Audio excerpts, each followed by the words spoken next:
tufike au? Jamani, nimekwambia geto hilo hapo tunafika. Watu watembea masaa 24 mwanangu. Oya mwanangu, afu mimi nimeamua kukupa moyo wangu kwa sababu wewe msela.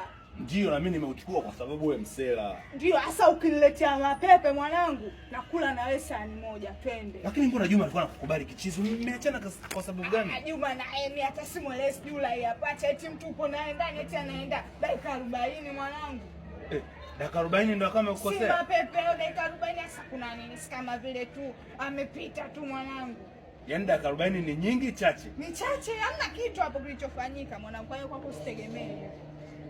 Yaani mtu ambaye ameenda dakika 40 umemwona si lolote si chochote. Hana chochote, wa nini wakubaki naye? Ndio maana nikaamua kuwa na msela kama wewe. Sasa mbona mimi mwenyewe msela mwenyewe ni ghafla binivu, tutavumiliana kweli? We. Yaani mtu wa dakika 40 umemwona si lolote si chochote. Mimi mzee wa ghafla binivu. Wewe. Utaniua.